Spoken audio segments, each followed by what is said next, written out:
ಶಾಲಾ ಬಸ್ಗಳಲ್ಲಿ ಹೋಗುವ ನಿಮ್ಮ ಮಕ್ಕಳು ಎಷ್ಟು ಸೇಫ್ ಎನ್ನುವಂತ ಪ್ರಶ್ನೆ ಇಲ್ಲಿ ಉದ್ಭವಿಸ್ತಾ ಇದೆ. ಕಾರಣ ಕೂಡ ಇದೆ ಇದಕ್ಕೆ. ಮದ್ಯಪಾನ ಮಾಡಿ ಬಸ್ ಚಾಲನೆ ಮಾಡ್ತಾ ಇದ್ದಾರೆ ಚಾಲಕರು. ಬೆಂಗಳೂರು ಸಂಚಾರಿ ಪೊಲೀಸರು ಕಾರ್ಯಾಚರಣೆಯನ್ನ ಮಾಡಿದ್ದಾರೆ.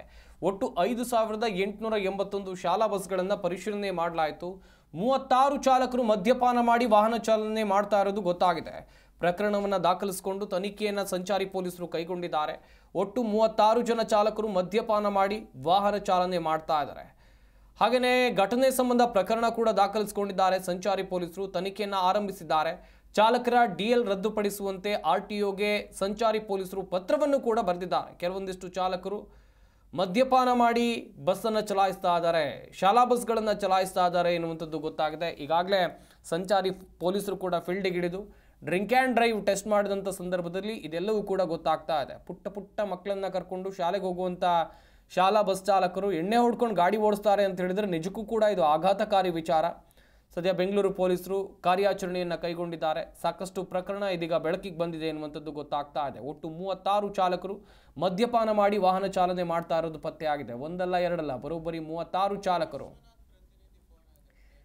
ಈ ಬಗ್ಗೆ ಇನ್ನಷ್ಟು ಮಾಹಿತಿಯನ್ನು ಕೊಡ್ತಾರೆ ನಮ್ಮ ಪ್ರತಿನಿಧಿ ವಿಶ್ವನಾಥ್ ಎನ್ ಹರಿಹರ. ದೂರವಾಣಿ ಸಂಪರ್ಕದಲ್ಲಿ ಜಾಯ್ನ್ ಆಗ್ತಾ ಇದ್ದಾರೆ. ವಿಶ್ವನಾಥ್, ಗಮನಿಸ್ತಾ ಇದ್ವಿ ನಾವು ಒಂದು ಕಡೆಯಲ್ಲಿ ಪುಟ್ಟ ಮಕ್ಕಳನ್ನ ಕರ್ಕೊಂಡು ಹೋಗುವಂಥ ಶಾಲಾ ಬಸ್ ಚಾಲಕರೇ ಮದ್ಯಪಾನ ಮಾಡಿಕೊಂಡು ಗಾಡಿ ಓಡಿಸ್ತಾರೆ ಅಂತ ಹೇಳಿದ್ರೆ ನಿಜಕ್ಕೂ ಕೂಡ ಆತಂಕ. ಪೊಲೀಸರ ಕಾರ್ಯಾಚರಣೆ ವೇಳೆಯಲ್ಲಿ ಏನೆಲ್ಲ ಗೊತ್ತಾಗಿದೆ?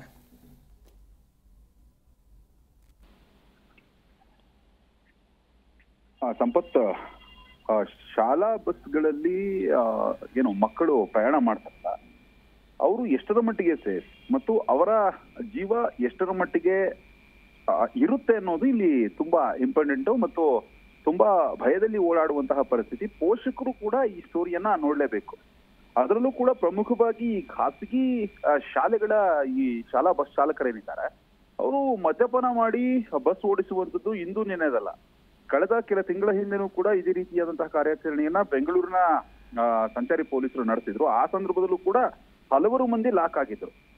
ಆದ್ರೆ ಇಷ್ಟಾದ್ರೂ ಕೂಡ ಈ ಖಾಸಗಿ ಶಾಲೆಗಳ ಶಾಲಾ ಆಡಳಿತ ಮಂಡಳಿ ಆಗಿರಬಹುದು ಮತ್ತು ಸಂಬಂಧಪಟ್ಟವರಾಗಿರ್ಬಹುದು, ಯಾರು ಕೂಡ ಇದ್ರ ಬಗ್ಗೆ ತಲೆ ಕೆಡಿಸ್ಕೊಳ್ತಾ ಇಲ್ಲ. ಮತ್ತೆ ಪೊಲೀಸರನ್ನೇ ರಸ್ತೆಗಿಳಿದು ಬೆಳಗ್ಗೆ 7ರಿಂದ 9:30 ವಿಶೇಷ ಕಾರ್ಯಾಚರಣೆಯನ್ನು ಕೂಡ ನಡೆಸಿದ್ದಾರೆ. ಒಟ್ಟು 5881 ಶಾಲಾ ಬಸ್ಗಳ ಪರಿಶೀಲನೆಯನ್ನು ಕೂಡ ನಡೆಸಲಾಗಿರುವಂತದ್ದು. ಆವಾಗ ಬರೋಬ್ಬರಿ 36 ಜನ ಚಾಲಕರು ಮದ್ಯಪಾನ ಮಾಡಿ ವಾಹನ ಚಾಲನೆಯನ್ನ ಮಾಡ್ತಾ ಇರುವಂತದ್ದು ಇಲ್ಲಿ ಗಮನಕ್ಕೆ ಬಂದಿದೆ. ಮತ್ತು ಡಿಡಿಯನ್ನ ಚೆಕ್ ಮಾಡಿದಂತಹ ಸಂದರ್ಭದಲ್ಲಿ ಅವರು ಕೂಡ ಇಲ್ಲ ಸರ್, ನಾನು ಮದ್ಯಪಾನವನ್ನ ಮಾಡಿಲ್ಲ ಅನ್ನೋ ಒಂದು ಸಬೂಬನ್ನ ಕೊಟ್ಟರು ಕೂಡ ಅಲ್ಲಿ ಏನು ಮಿಷಿನ್ ಏನಿರುತ್ತೆ ಅದು ಆಲ್ರೆಡಿ ಅದರಲ್ಲಿ ಗೊತ್ತಾಗಿರುವಂತದ್ದು. ಸದ್ಯಕ್ಕೆ ಡಿಎಲ್ ರದ್ದುಪಡಿಸುವಂತೆ ಈಗಾಗಲೇ ಆರ್ಟಿಒಗೂ ಕೂಡ ಪತ್ರವನ್ನ ಬರೆದಿರುವಂತದ್ದು. ಇಲ್ಲಿ ಪ್ರಮುಖವಾಗಿ ನಾವು ಗಮನಿಸಬೇಕಾದ ಸಂಗತಿ ಅಂತಂದ್ರೆ, ಇಂದು ನಿನ್ನೆದಲ್ಲ ಈ ಖಾಸಗಿ ಬಸ್ ಚಾಲಕರ ಒಂದು ಈ ಆಟಾಟೋಪ ಉಪಟಳಗಳು ಏನಂತಂದ್ರೆ ರ್ಯಾಶ್ ಡ್ರೈವಿಂಗ್ ಮಾಡುವಂತದ್ದು ಮತ್ತು ಮದ್ಯಪಾನ ಮಾಡಿ ಬೇಕಾಬಿಟ್ಟಿಯಾಗಿ ಬಸ್ ಚಾಲನೆಯನ್ನ ಮಾಡುವಂತಹ ಸಂದರ್ಭಗಳನ್ನು ಕೂಡ ನಾವು ನೋಡಿದ್ವಿ. ಆದ್ರೆ ಇಲ್ಲಿ ಶಾಲಾ ಮಕ್ಕಳನ್ನ ತುಂಬಿಸ್ಕೊಂಡು ಬಸ್ ಚಾಲನೆಯನ್ನ ಮಾಡುವಂತಹ ಸಂದರ್ಭದಲ್ಲಿ ಎಲ್ಲಾದ್ರೂ ಕೂಡ ಮದ್ಯದ ಅಮಲಿನಲ್ಲಿ ಅಪಘಾತ ಮಾಡುವಂಥದ್ದು ಮತ್ತು ಇತರರಿಗೆ ಈ ಗಾಡಿಯನ್ನ ತಗೊಂಡೋಗಿ ಗುದ್ದುವಂಥದ್ದು ಇವೆಲ್ಲ ಕೂಡ ಮಾಡಿದಂತ ಸಂದರ್ಭದಲ್ಲಿ ಖಂಡಿತವಾಗ್ಲೂ ಕೂಡ ಬೇರೆಯವ್ರಿಗೂ ತೊಂದರೆ ಆಗುತ್ತೆ ಮತ್ತು ಶಾಲಾ ಮಕ್ಕಳಿಗೂ ಕೂಡ ತೊಂದರೆ ಆಗುತ್ತೆ. ಹೀಗಾಗಿ ಪ್ರಕರಣವನ್ನ ಗಂಭೀರವಾಗಿ ತೆಗೆದುಕೊಳ್ಬೇಕಾಗತ್ತೆ. ಇವರ ಡಿಎಲ್ ಕ್ಯಾನ್ಸಲ್ ಮಾಡಿಸೋದಷ್ಟೇ ಅಲ್ಲ, ಇವರನ್ನ ಅರೆಸ್ಟ್ ಮಾಡುವಂತಹ ಪ್ರೊಸೀಜರ್ ಅನ್ನು ಕೂಡ ಮಾಡ್ಬೇಕಾಗತ್ತೆ ಮತ್ತು ಫೈನ್ ಅನ್ನ ದಂಡವನ್ನ ಪಾವತಿ ಮಾಡುವಂತದ್ದು. ಮತ್ತೆ ಅದೇ ಖಾಸಗಿ ಶಾಲೆಗೆ ಹೋಗಿ ಇವರು ಸೇರ್ಕೊಂಡು ಮತ್ತೆ ಬಸ್ ಚಾಲನೆಯನ್ನ ಮಾಡುವಂಥದ್ದು ಎಲ್ಲ ಮಾಡಿದ್ರು ಕೂಡ ಶಾಲಾ ಆಡಳಿತ ಮಂಡಳಿಗಳು ಯಾಕೆ ಇವರ ವಿರುದ್ಧವಾಗಿ ಕ್ರಮವನ್ನ ತೆಗೆದುಕೊಳ್ತಾರೆ? ಯಾಕಂತಂದ್ರೆ ಅಟ್ಲೀಸ್ಟ್ ಇವರಿಗೆ ವಾರ್ನಿಂಗ್ ಮಾಡುವಂಥದ್ದು ಮತ್ತು ಇವರನ್ನ ಕೆಲಸದಿಂದ ತೆಗೆದುಹಾಕುವಂಥದ್ದು ಇವೆಲ್ಲ ಮಾಡಿದ್ರೆ ಇಂತಹ ಘಟನಾವಳಿಗಳು ಮತ್ತೆ ಮರುಕಳಿಸೋದಿಲ್ಲ. ಸದ್ಯಕ್ಕಂತೂ ಪ್ರಕರಣದ ಈ ಏನು ಸಂಚಾರಿ ಪೊಲೀಸರು ಈ ಒಂದು ಕಾರ್ಯಾಚರಣೆಯನ್ನ ಮಾಡಿದ್ದಾರೆ. ಈ ಪೋಷಕರು ಈ ಸ್ಟೋರಿಯನ್ನ ನೋಡಿದಂತಹ ಸಂದರ್ಭದಲ್ಲಿ ನಾಳೆಯಿಂದ ಮಕ್ಕಳನ್ನ ಶಾಲಾ ಬಸ್ನಲ್ಲಿ ಯಾವ ಒಂದು ಬೇಸ್ ಮೇಲೆ ಇವ್ರು ಕಳಿಸ್ಬೇಕಾಗತ್ತೆ ಅನ್ನೋ ಒಂದು ಅನುಮಾನಗಳು ಕೂಡ ವ್ಯಕ್ತ ಆಗುತ್ತೆ. ಯಾಕಂತಂದ್ರೆ ಮಕ್ಕಳಿಗೆ ಏನಾದ್ರೂ ತೊಂದರೆ ಆದಂತ ಸಂದರ್ಭದಲ್ಲಿ ಅವರ ಭವಿಷ್ಯದ ಬಗ್ಗೆ ನೂರಾರು ಕನಸನ್ನ ಇಲ್ಲಿ ಕಂಡ್ಕೊಂಡಿರ್ತಾರೆ ಪೋಷಕರು. ಆದ್ರೆ ಯಾವ ನಂಬಿಕೆ ಮೇಲೆ ಇವ್ರನ್ನ ಖಾಸಗಿ ಬಸ್ ನಲ್ಲಿ ಕಳಿಸ್ಬೇಕು, ಶಾಲೆಗಳ ಈ ರೀತಿಯಾದಂತಹ ಸಿಬ್ಬಂದಿ ಆಡಳಿತ ಮಂಡಳಿಯ ಒಂದು ನಿರ್ಲಕ್ಷ್ಯ ಮತ್ತು ಬಸ್ ಚಾಲಕರ ಈ ರೀತಿಯಾದಂತಹ ಕೃತ್ಯಗಳು ಏನೇನ್ ಬೆಳಕಿಗೆ ಬರ್ತಾ ಇದೆ. ಹೀಗಾಗಿ ಮುಂದಿನ ದಿನಮಾನಗಳಲ್ಲಿ ಇವನ್ನೆಲ್ಲ ತಡಿಬೇಕಾಗತ್ತೆ. ಸದ್ಯಕ್ಕೆ ಖಾಸಗಿ ಶಾಲೆಗಳ ಬಸ್ಗಳೇನಿದೆ ಅವು ಯಮಸ್ವರೂಪಿಗಳಾಗಿ ಬದಲಾಗೋದಕ್ಕೆ ಮುಂಚೆ ಮುಂದಿನ ಕ್ರಮವನ್ನ ಶಾಲಾ ಆಡಳಿತ ಮಂಡಳಿಗಳು ಕೂಡ ತೆಗೆದುಕೊಳ್ಬೇಕಾಗುತ್ತೆ ಮತ್ತು ಪೊಲೀಸರು ಕೂಡ ನಿರ್ದಾಕ್ಷಿಣ್ಯ ಕ್ರಮವನ್ನ ಇವ್ರ ಮೇಲೆ ತೆಗೆದುಕೊಳ್ಬೇಕಾಗಿದೆ. ಥ್ಯಾಂಕ್ ಯು ವಿಶ್ವನಾಥ್, ತಮ್ಮೆಲ್ಲ ಡೀಟೇಲ್ಸ್ಗಾಗಿ.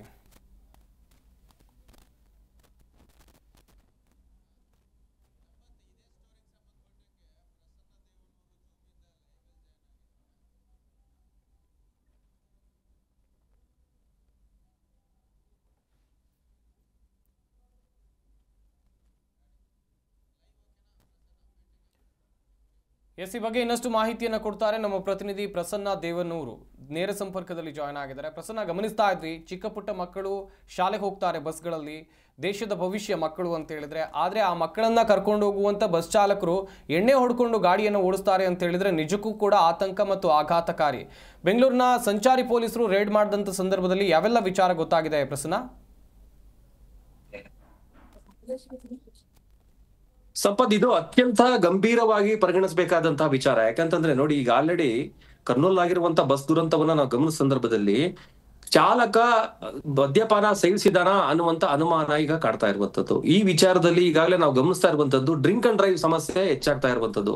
ಈಗ ಈ ಶಾಲಾ ಯಾರು ಚಾಲಕರು ಈಗ ಟೆಸ್ಟ್ ಮಾಡಿದ ಸಂದರ್ಭದಲ್ಲಿ ಪೊಲೀಸರಿಗೆ ರೆಡ್ ಹ್ಯಾಂಡ್ ಆಗಿ ಸಿಲುಕಿರುವಂತದ್ದು, ಕುಡಿದು ಬಂದು ಬಸ್ನ ಅವರು ಶಾಲಾ ಬಸ್ಗಳನ್ನ ಓಡಾಡಿಸ್ತಾ ಇದ್ದಾರೆ. ಒಂದು ವೇಳೆ ಯೋಚನೆ ಮಾಡಿ, ಯಾವ್ದಾರ ಶಾಲಾ ಬಸ್ಸು ಅಪಘಾತಕ್ಕೆ ಒಳಗಾದ್ರೆ, ಮಕ್ಕಳಿಗೆ ಪೆಟ್ಟು ಬಿದ್ದು ಕೆಲ ಮಕ್ಕಳು ಮೃತಪಟ್ರೆ ಎಷ್ಟು ದೊಡ್ಡ ಇಂಪ್ಯಾಕ್ಟ್ ಆಗುತ್ತೆ. ನಾವು ಇಲ್ಲಿ ಹೇಳ್ತಾ ಇರುವಂತ ವಿಚಾರ ಅಂತಂದ್ರೆ, ಘಟನೆ ಆದ ನಂತರ ನಿಮ್ಮ ಪರಿಹಾರ ಬೇಡ, ಘಟನೆ ಆದ ನಂತರ ನಿಮ್ಮ ಸಾಂತ್ವನ ಬೇಡ. ಸರ್ಕಾರ ಇದನ್ನು ಗಮನಿಸಬೇಕು. ಘಟನೆ ಆಗೋದನ್ನ ತಡೆಯೋದಿದೆಯಲ್ಲ, ಅದು ಅತ್ಯಂತ ಪ್ರಮುಖವಾದ ವಿಚಾರ ಆಗಿದೆ. ಹಾಗಾಗಿ ಯಾವ ಯಾವ ಶಾಲೆಗಳ ಯಾರು ಆಡಳಿತ ಮಂಡಳಿ ಇದೆ, ಆಡಳಿತ ಮಂಡಳಿಗಳು ಈ ಒಂದು ಎಚ್ಚರಿಕೆಯನ್ನು ವಹಿಸಬೇಕಾಗ್ತದೆ. ಅವರಲ್ಲಿ ಒಂದು ಈ ಕುಡಿತು ಬಂದಿದ್ದವ್ರನ್ನ ಪರಿಶೀಲನೆ ಮಾಡಿ, ಅವ್ರ ಆನಂತರವಷ್ಟೇ ಅವ್ರನ್ನ ಆ ಶಾಲಾ ಬಸ್ಗಳು ಹತ್ಲಿಕ್ಕೆ, ಡ್ಯೂಟಿಗೆ ಹೋಗ್ಲಿಕ್ಕೆ ಅವಕಾಶವನ್ನ ಶಾಲಾ ಮಂಡಳಿಗಳು ಮಾಡ್ಬೇಕು. ಯಾವ ರೀತಿ ಮಕ್ಕಳು ಒಳಗಡೆ ಬರ್ತಾರೆ ಹೋಗ್ತಾರೆ ನೋಡ್ತಾರೆ, ಅದೇ ರೀತಿಯಾಗಿ ಈ ಚಾಲಕರನ್ನ ಅವ್ರು ಕುಡ್ದಿದ್ದಾರೋ, ಅವರು ಸರಿಯಾಗಿದ್ದಾರೋ ಅನ್ನೋದನ್ನ ಪರೀಕ್ಷೆ ಮಾಡಿ ಕಳಿಸ್ಬೇಕಾಗ್ತದೆ. ಅದೇನು ಒಂದು ಡಿವೈಸ್ ಏನು ಅಷ್ಟು ದೊಡ್ಡ ಒಂದು ತೂಕ ಆಗ್ಲಿಕ್ಕೆ ಆಗೋದಿಲ್ಲ.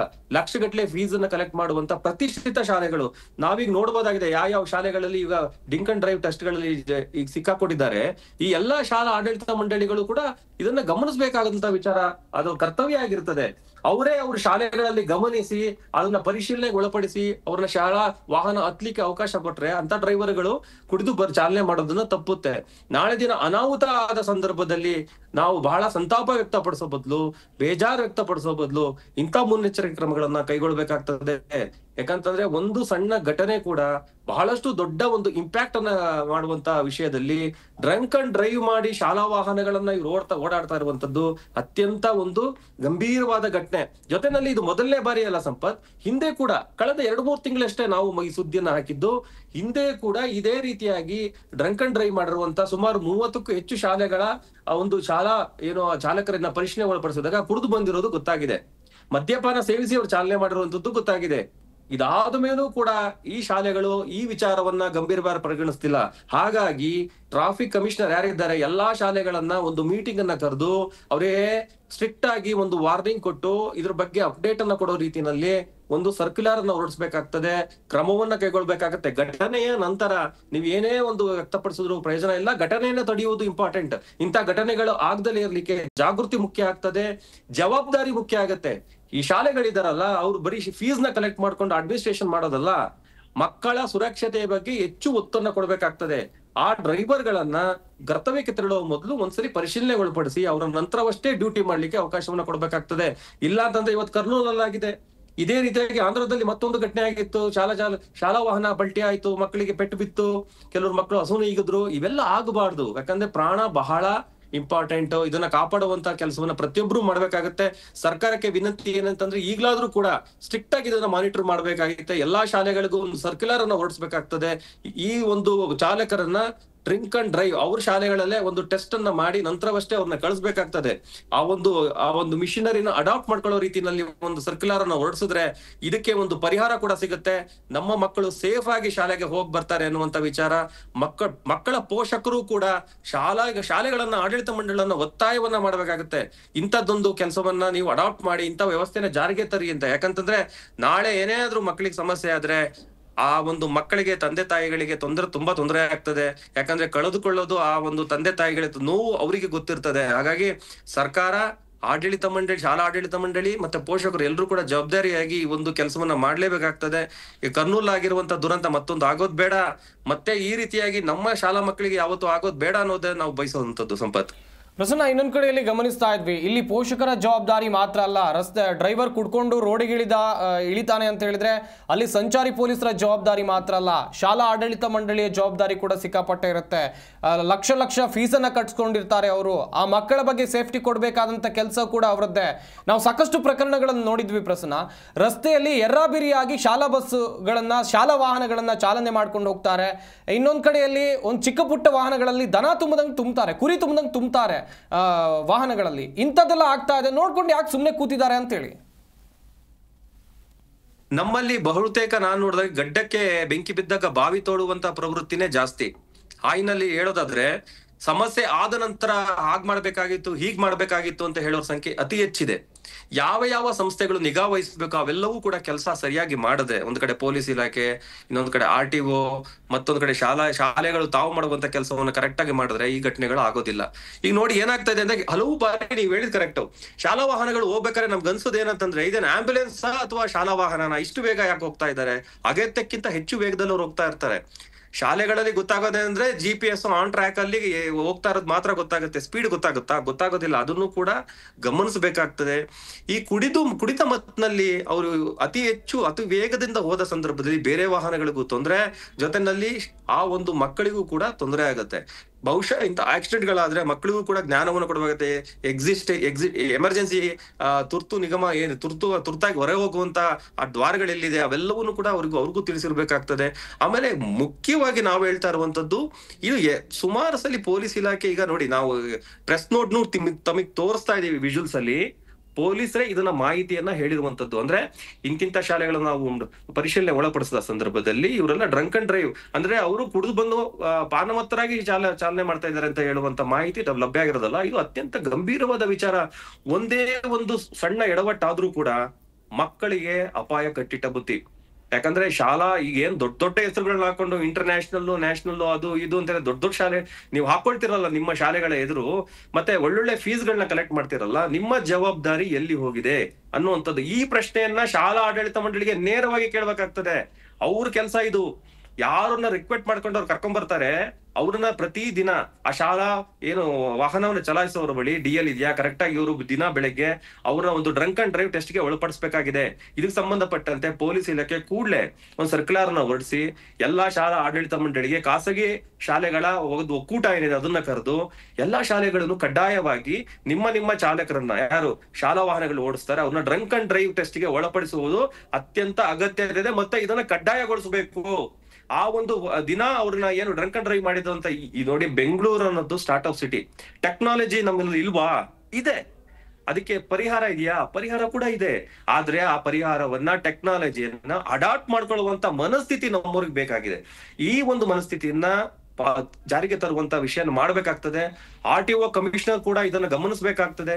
ಪೊಲೀಸ್ ಕಮಿಷನರ್, RTO ಕಮಿಷನರ್, ಮತ್ತೆ ಶಾಲಾ ಏನು ನಮ್ಮ ಎಜುಕೇಶನ್ ಕಮಿಷನರ್ ಏನಿದ್ದಾರೆ, ಎಲ್ಲರೂ ಕೂಡ, ಶಿಕ್ಷಣ ಆಯುಕ್ತರು ಇದ್ದಾರೆ, ಎಲ್ಲರೂ ಕೂಡ ಒಂದು ಇದನ್ನ ಅತ್ಯಂತ ಗಂಭೀರವಾಗಿ ಪರಿಗಣಿಸಿ ಇದಕ್ಕೊಂದು ಸಮರ್ಪಕ ರೀತಿಯಾದಂತಹ ಕಡಿವಾಣ ಹಾಕ್ಲೇಬೇಕಾಗ್ತದೆ. This is very very important. ನೋಡಿ, ನಾಳೆ ಯಾವ್ದಾರ ಶಾಲಾ ಬಸ್ ಉರುಳಿದ್ರೆ, ಅವನು ಕುಡಿದಿದ್ರೆ ಮಕ್ಕಳಿಗೆ ಪ್ರಾಣ ಹೋಗೋದು, ಮಕ್ಕಳ ಪ್ರಾಣಕ್ಕೆ ಸಂಚಕಾರ ಗ್ಯಾರಂಟಿ. ಆ ಸಂದರ್ಭದಲ್ಲಿ ಎಷ್ಟು ಸಮಸ್ಯೆ ಇದಾಗುತ್ತೆ, ಅದನ್ನ ಈಗಲೇ ತಡೆ ಹಿಡಿಯುವಂತ ಅವಕಾಶ ಮತ್ತೆ ನಮ್ಮ ಕೈನಲ್ಲಿ ಇದೆ. ಆದ್ರೂ ಕೂಡ ಇದನ್ನ ಯಾಕೆ ಶಾಲಾ ಮಂಡಳಿ ನಿರ್ಲಕ್ಷ್ಯ ಮಾಡ್ತಾ ಇದೆ ಅನ್ನುವಂತ ಪ್ರಶ್ನೆ ನಮ್ಮಲ್ಲಿ ಉದ್ಭವಿಸಿರೋದು. ಇದು ನಿರ್ಲಕ್ಷ್ಯ ಅಂತ ಯಾಕೆ ನಾನು ಹೇಳ್ತಾ ಇದ್ದೀನಿ ಅಂದ್ರೆ, ಇದು ಪದೇ ಪೊಲೀಸ್ ಡಿಪಾರ್ಟ್ಮೆಂಟ್ ಅವರು ಕೂಡ ಪತ್ರಿಕಾ ಪ್ರಕಟಣೆ ಹೊರಡಿಸಿ ಹೇಳ್ತಾ ಇದ್ದಾರೆ, ನಾವು ಇಂತಷ್ಟು ಜನಗಳನ್ನ ನಾವು ಡ್ರಂಕ್ ಅಂಡ್ ಡ್ರೈವ್ ಟೆಸ್ಟ್ ಒಳಪಡಿಸಿದಂತ ಇಂತಿಂತ ಶಾಲೆಗಳ ಚಾಲಕರು ಕುಡಿದಿದ್ರು ಅಂತ ಮಾಹಿತಿನ ಅವ್ರು ಹೇಳ್ತಾ ಇರ್ಬೇಕಾದ್ರೆ, ಶಾಲಾ ಆಡಳಿತ ಮಂಡಳಿ ಯಾಕೆ ಸೀರಿಯಸ್ ಆಗಿ ತಗೊಂತಿಲ್ಲ? ಮತ್ತೆ ಶಿಕ್ಷಣ ಇಲಾಖೆ ಕೂಡ ಇದಕ್ಕೆ ಅತ್ಯಂತ ಸೀರಿಯಸ್ ಆಗಿ ತೆಗೆದುಕೊಂಡು ಒಂದು ಸಮರ್ಪಕ ರೀತಿಯಾದಂತ ಒಂದು ಕಾರ್ಯವನ್ನ ಮಾಡುವಂತ ಅಗತ್ಯತೆ ಅತ್ಯಂತ ತುರ್ತಾದಂತ ಒಂದು ಕೆಲಸ ಆಗ್ಬೇಕಾಗಿದೆ. ಸಂಪತ್, ಥ್ಯಾಂಕ್ ಯು ಪ್ರಸನ್ನ ದೇವನೂರು ತಮ್ಮ ಡೀಟೇಲ್ಸ್ಗಾಗಿ.